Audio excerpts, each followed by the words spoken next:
What's up, everybody? It's Nate with Dugout Mugs here with my boss, Randall. What's going on, man? Hey, what's up, guys? What's up, Nate? Oh, not much. Very excited about the conversation today. We're going to be going live with an MLB great. Bret Boone played 14 years in the big leagues. That is not easy to do. He put up some impressive numbers while he was there. So if you ever wanted to ask a question to Bret or someone who has that kind of experience, go ahead and put it in the comments right now. He's going to be answering some fan questions towards the end of the show. But before we get there, I got to take my one plug of our opening day mugs. We got the MLB opening day logo and all 30 teams wrapped around it. So if you have not grabbed one of these, go to dugoutmugs.com/opening day. They're only going to be on sale for a couple more weeks, so make sure you grab them. Randall, you excited for this little episode here? Yeah, I'm pumped. I think I got some pretty cool questions to ask, and like Nate said, if anybody has any other questions, drop them in the comments. We'll keep it open-ended, and looking really forward to this. All right, guys. Well, I won't keep you waiting too long. This man, like I said, 14 years in the big leagues, career 270 hitter, over 250 home runs, and 1,000 RBIs. Bret was a 3-time All-Star, 4-time Gold Glove winner, and 2-time Silver Slugger Award winner. So, without further ado, Bret Boone. Thanks, Nate. Hey, Bret. Hey guys, how you doing? Doing great. Doing awesome. Thanks for being here, and thanks for taking the time. You got it. My pleasure. Yeah. So one of the questions that I right off the bat, I played very low levels of minor league baseball. Signed with the Blue Jays. So I was a senior sign, and I got around these guys that were just like super stud athletes, and I was like, man, I'm not good enough to get to the big league level. I gotta know from your perspective of things. Big leaguers, 99% of them, are they born or are they made? I think so. I mean, and you got to experience the minor leagues. I think you have to be born with a certain amount of ability to be a professional. I think there's a certain amount of speed that you can't get to that level without it. As far as big leaguers, I don't know, because when I was a young player and I was in the minor leagues, I played with a lot of guys, and I was always pretty aware of my surroundings and aware of other players and how they moved. And my radar was off at a young age. I was thinking that guy's a big leaguer, that guy's a big leaguer. And those guys didn't make it.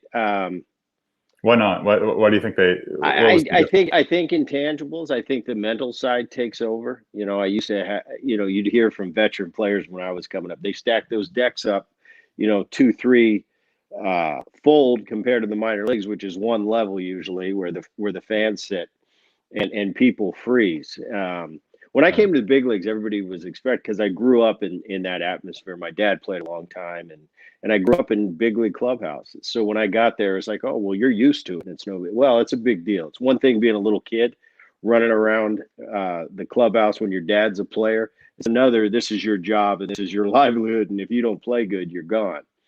I don't know. I think. Let me ask you, is the pedigree where they say he comes from? Like when I went deep into your history, your family, unbelievable. How many generations, how deep and wide it is that your family goes in professional athletes. Do you think that plays a role as well? Well, and you could imagine how many times I've been asked that, was it easier because of this or that? After all the years and going through everything I've been through, been in the places I've been and gotten to live a pretty cool life, especially from a baseball standpoint. I can say this: I don't know how much it helped me, but I know it didn't hurt me. How about that? There's my answer. Sure. That's a great answer. Well, Bret Boone podcast.com. Right before we got on here, we were saying that it's something that you started up not too long ago, and you're kind of putting a toe in the water. You weren't 100% convinced on it was something that you wanted to do, and then it's just kind of grown legs over time. Who was your first guest, and who was your most recent guest, and how's it going all in between those two? Okay, let me think of my first guest was Johnny Ashton, who was Taggart from Beverly Hills Cop. He was the him and Judge Reinholz, and he's an old acting buddy of mine. And I called him and I said, "Hey, I'm starting this podcast." He was kind of my guinea pig, and we had a fun time with it. My most recent was Tony Perez, and what a great man!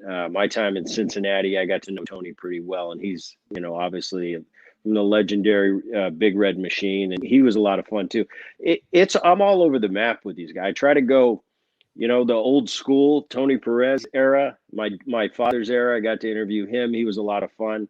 A lot of current managers I've done. I'd like to mix in a current player, but as would be expected, my wheelhouse is kind of my generation. So this week, I had Tony Perez, and we got Brett Saberhagen and Jason Giambi coming up.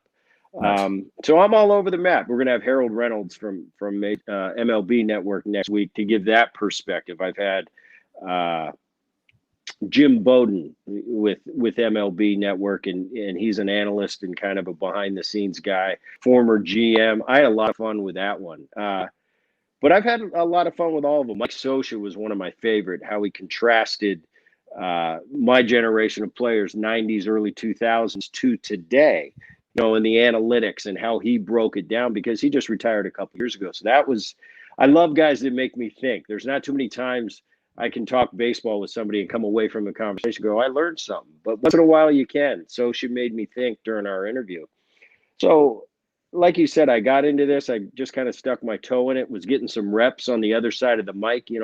I've done so many interviews in my life, but I haven't interviewed that many people. And right. So it's been an educational process as well as getting to catch up with some old friends, and people seem to like it, and we'll see where it goes. Yeah, if you haven't checked it out, for anybody that's following Dugout Mugs, it's definitely worth taking a peek at. Some really awesome names on there that Brett's talked with. So be sure to check that out if you haven't. It's on the ticker here on the bottom, but also BrettBoonePodcast.com.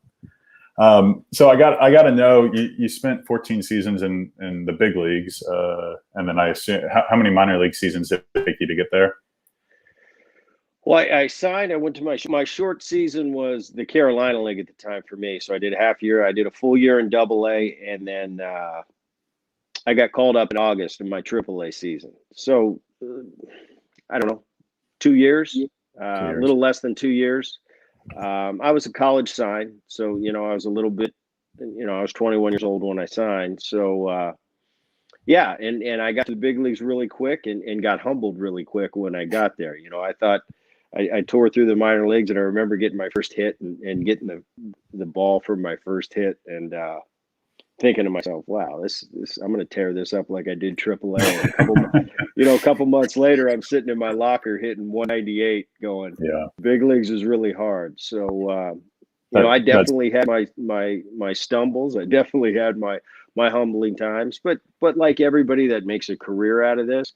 You got to fall, and the ones that get back up are the ones that end up extending that career, 10 years and beyond. Right. The saying is in the game of baseball, there's those who've been humbled and those that are about to be humbled. So I guess that's what you learned in your first year of big leagues. Oh, without a doubt, and I needed it too. Sure. Yeah. Shit is the best fertilizer. Adversity teaches you so much. So 16 years in professional baseball, 2 in minor leagues, 14 in the big leagues. When you got out of it, did you feel this need to kind of dump your passion into something else? And did you find that right away, or did you kind of struggle to find that? Oh, I definitely struggled. It was you think you know it all when you're young. I thought I knew everything when I was 18 years old, and then when I was 30, and then when I was 40, I'm still learning. Now I'm in my 50s. My mindset at the time when I was getting ready to retire was, once I can't play second base every day anymore, I'm done. I'm going off in the sunset. I'm going on vacation. I'm going golfing, and that's how I'm going to live my life. I didn't have any real aspirations of staying in the game in any capacity. And you go out and you kind of, after a few years, I'm kind of looking around like, okay, now what do I do? You know, there's only so much you can play golf, and kind of just, I don't know, get in a lot of trouble if you give yourself too much idle time. Right. But you know, I wish I would have done things a little bit different. I wish I would have had a plan post baseball to just kind of ease into, even if in a very part-time basis. A few years back, I took a job assistant to Billy Beane over in Oakland with the Oakland A's to work with the minor leaguers. Really loved that. Working with the young guys, not so much on the big league side, but strictly the minor leagues. Really fulfilling and really cool to watch these guys go from A ball to double A, and maybe I could make this much of a difference. You know, none of us are gonna turn an A ball player into a big leaguer, but if I could have just said one word that kind of make something click for those guys, and I have a good bunch of guys there. It just became a little time consuming for me, and I have 4 kids, and I didn't want to miss important part of their lives growing up. So I only did that for a couple of years, but it was a great experience. And just recently, like you said, with the podcast, I just started thinking that, you know, maybe I'm going to go into the booth. Maybe I'm going to be an analyst. And I started it with this podcast, and like I said, we'll see where it rolls. Ultimately, I may see myself on the field again. I never thought I would be a guy that would want to do that, but as you get a little bit older and your views change and what you want to do changes, I realized that baseball kind of is my life. It is my passion. It's what I'm good at. It's what I know. And I feel I still have a lot to give to the baseball and the baseball community. So, you know, right now I'm just taking it a day at a time, and we'll see what happens. And, you know, in the future, hopefully there's just a lot of choices, and I'll make some decisions, and ultimately where I want to go. I can completely understand where you're coming from. As soon as baseball, either you leave it or it leaves you, you got this wall built up that, hey, this isn't part of my identity. I'm going to go and prove that I got a life outside of it. And then with enough time, you realize that those relationships and the camaraderie and just in general, the people of the baseball community are the best people in the world. So it always kind of calls you back, and in one capacity or another, and eventually, all right, I'm coming back. Well, that's awesome. I know I can speak from where you said that you're working with younger guys. Just the residuals that pays off. The years later, when they hit you up and they said, "Hey, you know, you made an impact," or "Hey, this helped me out a bunch," and looking back on that I know that feels very, very fulfilling. So I think if you found yourself back on the field in some capacity or not, it would probably fill you up pretty full. So I got to know. I think I was watching something and I heard that your son, he played or plays at Columbia. Is that right? Princeton. No, he's Princeton. signed with the Washington Nationals, so he's ready to go. He's getting ready for his first spring. Matter of fact, before this interview today, we were just hitting, and I'm excited for him. You know, to see something his whole life, you know, being a goal of his, and now having an opportunity to chase that dream. It starts April 1 for him. So his first minor league spring training, and I'm excited to see where it goes. Incredible. And so did he get his did he sign as a junior or senior, or when did he sign? Well, last year, as you know, the draft, the amateur draft, they cut it from what is normally, I think, 50 or 60 rounds. Last year, they cut it to 5 rounds because of the COVID stuff. Right. So, you know, he was right on the brink of, is he going to sneak into that 5th round? You know, he was kind of projected to be a 7th, 8th round pick. He ended up not getting drafted in those 5 rounds and signed as a free agent. He was able to zoom in his senior year at Princeton, and now he's 2 classes away. He's doing those right now in the middle of his thesis. Awesome. So, you know, I'm pretty proud of him. He's going to be in his first. He's going to be in his first camp, finishing up his thesis for his Princeton degree. And unbelievable. Like I said, starting his life and chasing his dreams, and you know, hopefully he fulfills those. But it's a pretty good piece of paper to have as a fallback plan. Oh, absolutely. Yeah. One way or the other, as long as he's hanging on to that Princeton degree, I think he's going to be just fine with ball or no ball. If didn't the Ivy League season, it got canceled this year. They canceled the Ivy League baseball season because of COVID. Do you know anything about that? I believe it. Well, a lot of, my son's name's Jake. A lot of his buddies, he still keeps in contact with. Actually, on his way to spring training, I think he's going to sneak by the Princeton campus to see all his buddies that are still in school there. Yeah, it's the only, I believe it's the only Division I for sure that canceled their sports. And, Right. It's a shame. I got other things to worry about, but I don't see how everybody else is playing, but you're not playing. And I think what I feel bad for the kids that have put their life into this. This, especially in the Ivy League, this might be the last opportunity for these guys to go on the field for their last time. And Right. to get that kind of taken away, I understand the times we're going through right now, but I see all the other colleges making it happen. And it was a little disappointing, for the kids that I've met through the years, going to visit my son at Princeton, that they're not going to have an opportunity these last 2 years to be on the field. I don't know. I just kind of feel bad for them, and there's nothing I can do about it. But I'd like to see guys, whether they go on professionally or they don't. I'd like to, they signed up for something. They expect to play 4 years of college baseball, and to see that cut short. I don't know. I just kind of have a place in my heart for them and how they're feeling. Completely understand. I think I've only bald cried once in my life, and that was the last senior game I ever played in college ball. I loved college ball, loved everything that it represented, and it would be a shame that if I got to my senior year and it just got ripped away from me, no matter the circumstance. Now you're looking at basically 2 years, because last year too was taken away. Cut short. I think a week or two into the season. So. Right. Yeah. And you can't just keep hanging around and just keep taking courses to try to close out your eligibility. It's just at some point you got to look at it and just move along.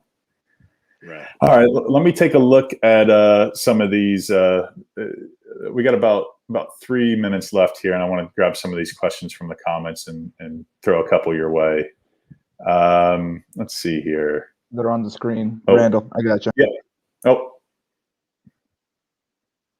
Oh, there we go. So we got a question from Stephen White. He writes, so he put it on the screen. That's fancy, Nate. What the most difficult pitcher you've ever faced?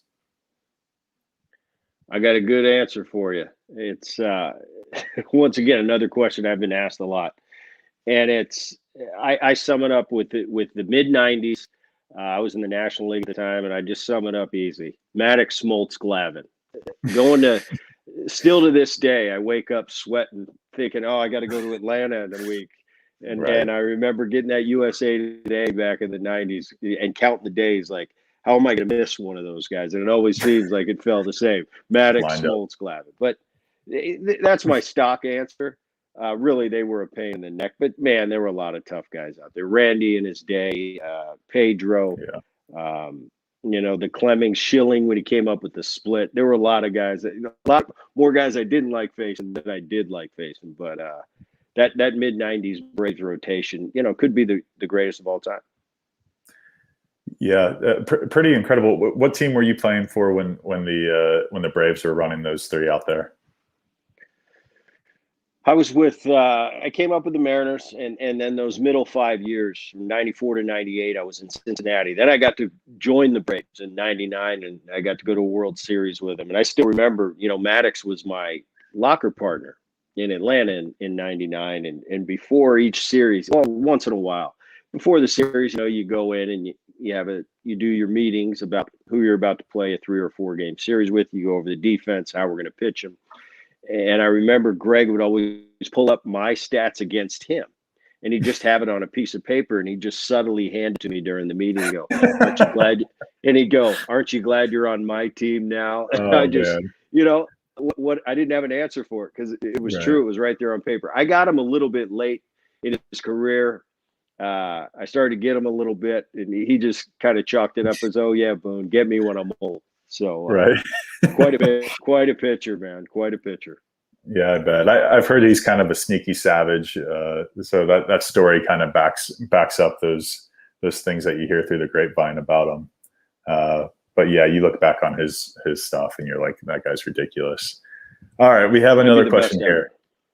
You can make an argument. I like Pedro for whatever, or for many reasons, but Pedro's stuff was just right in the heart of it all. He's just unbelievable. Nate says, who do you think will win the 2021 World Series and why? Nate, man, that's so tough. Everything today, it seems like it's so predicated on staying healthy. If I've got to just look at it, you're putting me on the spot right now. I got to look at it strictly on paper. How can you go away from the Dodgers again? They're the same team as they were a year ago. They're the best team a year ago. They're the same team, and they added Bauer. I don't think how you can stray away from that. That being said, I think the White Sox are coming. I think the Padres are vastly improved. They're gonna be tough, but too bad the Dodgers are in their division. And my brother's Yankees are going to be tough. Everything's got to work out on paper. It's a lot of question marks. Does Kluber come back to the pitcher he was? Severino's going to be coming back in a couple months. Is he the same? Italian came from Pittsburgh, really good. German came 2 years ago, was having an unbelievable season, and he had some off the field things. So if all those things line up, that Yankee lineup is lethal. They could be right there, but that's a lot of what ifs. So back to the original. If I got to make a snap decision right now, Dodgers. Like it. Like the pick. I don't think you can bet against them. I like the Padres though, because I just if they can all play together, that the chemistry that they were showing last year, it just feels like that team could click and really win a lot of unbelievable. Tatis coming into the fold for them. Very, very rarely in my career have I seen a player so dynamic that he completely changes the atmosphere around him. Tatis single-handedly went into there. I think he's solely responsible for Machado starting to play like an MVP again. And Hosmer having a great year, Myers. And it's all because this kid came to town, kind of a rock star. He's got it all. 21 years old, and he was starting to make them look bad. And they had to up their game. Now he's got everybody playing. And this guy plays like I love watching him play. Same. I mean, not only, he's got a little flash to him and he's got the hair. But I'll tell you what, he busts his butt from the time that bell rings till the time it stops. He's fun to watch. He's dynamic. And I don't say this too often, but I look at him. He's Alex Rodriguez to me at a young age. Now, that's a pretty tall order to put on your plate. But sure. Just strictly from a talent standpoint, he looks and does things that very few have ever been able to do. Alex being the one, and that's because of his size. But man, what an unbelievable player. Could be the future face of this game if he isn't already. Right. Yeah, I usually whatever line of like traditional versus the kind of the new flair that goes on. I live on the traditional side of things, but when I do watch him play, I kind of I enjoy it. It seems as if he's a nice blend of kind of bringing this new flair to the game, but as you alluded to, he plays the game the right way and he plays hard. So he is a great guy to watch. So that's I'm assuming, Nate, no more questions. And we're right at time anyway. Oh, you trying to sneak one in there? Brett, do you have time for one more and then we'll wrap this up? Sure. Favorite park to play in by Nick asks. Anaheim Stadium. Grew up in Orange County, high school, college. Don't know what it was about it. Just felt like I was home. Weather, how I hit there, that usually as a hitter, that has a lot to do with what we like. But Anaheim Stadium was my favorite. Old Yankee Stadium being a close second. Awesome. Well, Brett, thanks a bunch for being here. Thanks for doing this. I'm sure everybody that follows us at Dugout Mugs is going to eat it up and love it. And wish luck to your son as he's starting out his first spring training on April 1st. I hope he hope he finds a lot of success in that. And also, if you get back on the field, hope it fills you up, and I hope you love it. So really appreciate this. I appreciate it, guys. The dugout mugs are awesome. You know, you guys made me one. They're cool. They're cool. I appreciate that, man. All right. We'll talk soon. I appreciate this. Take care. You got it.